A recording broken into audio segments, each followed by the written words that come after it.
Hello, Exorcist Files family. It's your dad joking co-host Ryan Bethea here, bringing you a little special feed drop today. We've had a lot of people writing in and asking questions and sharing how inspired they were by Tammy Comer's testimony in the last episode of Season 1, A Taste of Honey, Part 3. Obviously, that was a very intense episode and certainly not suitable for all audiences, so we wanted to release her testimony as a standalone feature so you could hear it and also share it with anyone who may need some encouragement. Fair warning, if you haven't heard the story, it may break your box a little bit. I know it did for me. We're so grateful for her trusting us with this story. So, without further ado, here's Tammy Comer's testimony of deliverance once again. As long as I can remember, I have walked with Jesus. I always hated the demonic. I never liked scary movies. I knew that dark stuff was real, but I'd kind of avoided anything that was dark. I was raised in a Christian family. My parents were both first-generation Christians. My dad was from Mexico City and my mom is Italian. I watched both my siblings kind of go off the deep end in their teenage years and in that season of just, will I walk with God or will I party and do all the things? Watching what that did to our family, I just decided, no, I want to walk with Jesus. I felt like I had a really authentic faith. I remember having like a Christian club that I started in first grade. So when I fell in love with John Mark, he was interesting to me. He was really thoughtful, super pure. He was the most godly man I'd ever met. When we dated, I befriended this homeless man and his name was Shadow. And I said, I want to bring Shadow to church, but he was quite a dark character. John Mark picked me up in his Volkswagen bus, picked up Shadow and took him to church. And I thought, this man loves Jesus and can love people who are far from him. For me, that was a sign of, I can partner with this man. We ended up getting married very young. I was 19. He was 21, both virgins when we got married. After we got married, John Mark was like, I think I'm supposed to plant a church in Portland. And he was called into ministry in Portland, Oregon for 20 years. Portland was great art, good food, good drinks, amazing coffee, great place to walk, outdoors, hiking, you bike everywhere, but just, man, a lot of sadness. It was a beautifully broken city. And we lived right in the city for most of it. Ended up starting a church. It kind of exploded over time. We got to see God do a bunch of cool stuff and people were coming to Jesus. Our first son was born when I was 23. And it was shortly after that something in my body, we could just tell something wasn't quite right. Long story short, just started having struggles with chronic illness. I would call them flare-ups, a lot of digestive things, serious fatigue, severe brain issues to where I couldn't think, couldn't track. I couldn't remember whole conversations when I was sick. And I had a lot of signs of early dementia. I would have blocks in my memory gone. It lasted about 10 years. I ended up going to a bunch of different doctors. I ended up with a couple different diagnoses, depending on if it was Western medicine or a more naturopathic doctor. When I was 5, I was bit by a tick. And then when I was 11, I was diagnosed with Lyme disease. We didn't realize at the time that you could have lasting issues if you don't treat Lyme disease right away. But during those 10 years, we were like, oh, this is probably just Lyme resurgence of some sort that kind of flared up. But after about 10 years, there was this moment where I was doing some different therapies and something in my body just completely broke. At that point, I started to shake. It was like I had Parkinson's. I lost a bunch of vision. My face started having spasms. I got a ton of weakness in my legs and was losing muscle control in certain areas. I was having a crazy amount of neurological issues. This sent us on a journey to figure out what is going on. At its worst, we thought I was dying, and the doctors were saying, this looks like a brain tumor. Then it was spinal tumors, and it was all these things that would kill you. And I think through dealing with chronic illness, I felt like I had come to peace with dying young. I felt like I can die with dignity. I can feel really grateful for my children. By this time, I had 3 children, and When it got really bad, after a while, they stopped saying things that will kill you. And it was more like things that will cripple you. And that was a lot more difficult to come to peace with because the implications of having to be taken care of was just so humbling and the opposite of everything I ever thought I would have to deal with. And I never was really mad at God for being sick. It didn't feel like it was his fault. It was just a little bit confusing. I eventually was diagnosed with a rare neurological disorder on top of another neurological disorder. This particular one was primarily connected to your face. It was in the same family as Parkinson's. It had a 50% chance of increasing in your lifetime. And if it decided to increase, it would become really hard to eat, really hard to kiss my husband, to talk to my kids. It would make me look very, very weird. This disorder made it so that your face was spasming so out of control that your tongue would be going in and out of your mouth, your lips up and down, your eyes squinting back and forth super hard, your face completely contorting all over, but you having zero control over it. And nothing is wrong with your brain. So you just know that you're hard to look at. And I thought, oh gosh, like how am I going to ever talk to my kids?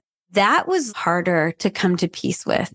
But it pushed me toward the need to do like the inner work around if I die young or if I'm crippled and have to be cared for by my husband and my children, then I need to make sure that I'm not a burden while I still have agency over my body. In that space, I wouldn't say I came to peace with it, but I came to peace with the day.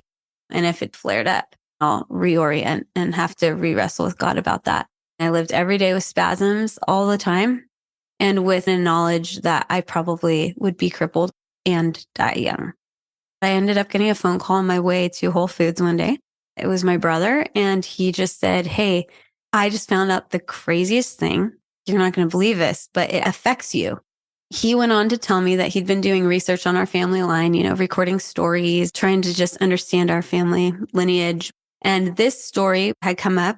My great grandmother on my dad's side, who's lived in Mexico City, and I knew as a kid, she only spoke Spanish and she squeezed my cheeks so hard all the time. She was into tarot cards and palm reading, like spiritualism stuff. She had fallen in love with a diplomat who was from Cuba, and they lived together in Mexico City, and they had 8 children together, but they were never married.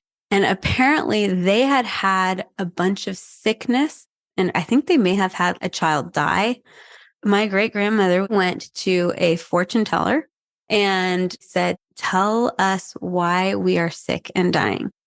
The fortune teller said, it's because there is a curse that's been placed on you and your bloodline, and it's from the man you live with's wife. And up until this time, she had no idea that he was married. And apparently he had left his wife in Cuba, left her at a mental institution. And she had hired either a witch or a shaman to put a curse on my great grandmother that the firstborn girl in every family down through your line will be cursed with terrible illness or early death.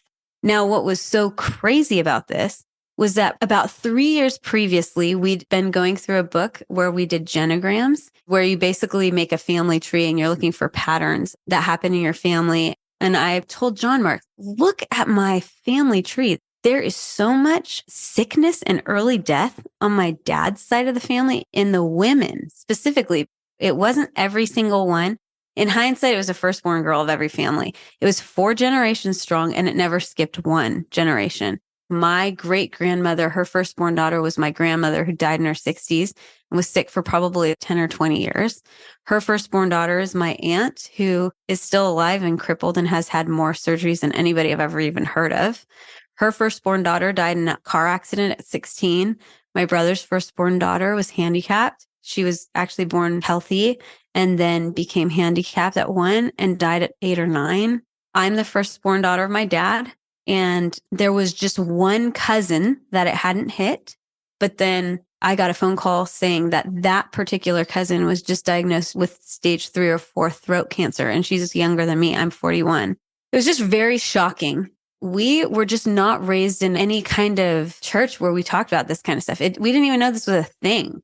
What do you do about this? So I talked to John Mark. He was like, call Gary Brashears. one of his theology professors, who was a dear friend.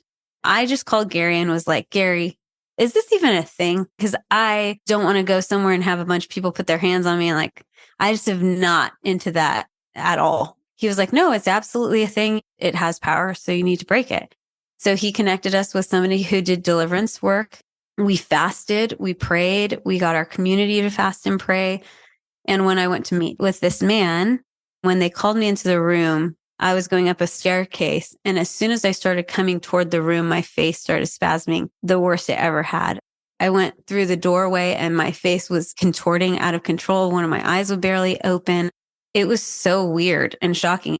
This man sat us down. He had me confess sin. And then it was like breaking a legal contract. He just said, I call to attention the spirit that was called upon by Tammy Comer's grandmother. And he went through and just was very specific. And then he's like, and repeat after me, by the power and authority of Jesus' blood, we break this curse. And it was when I repeated it that my whole face went totally calm. And it felt like there was this tight beanie on my head. I felt it like come off my head. Then it was like I could think really clear. John Mark was watching and just said, what just happened? I'm like, I don't know, but something. That was October 14th of 2020. And I have been totally healed ever since. It never had occurred to me that I would get healed as a result of breaking that curse. But my healing was immediate, but also progressive because it had a domino effect. I was still doing treatments and stuff, but it was like all of a sudden I didn't need them. I was healing.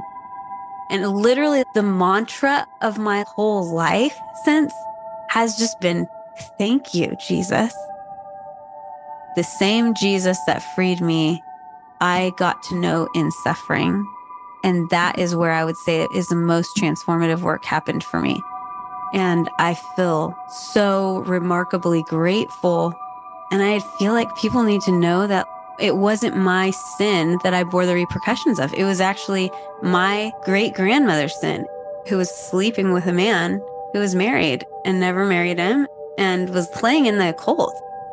It's so cool that God gives man agency to choose whether we follow Jesus or we deny him. But that also includes our decision to choose even what we do with the brokenness we come in contact with. Obviously, not everybody gets healed, but there is this empowering kindness of God that our agency against evil can shift our whole life and people's lives as we engage on behalf of others. That's like kind of crazy. It has radically changed everything in my life.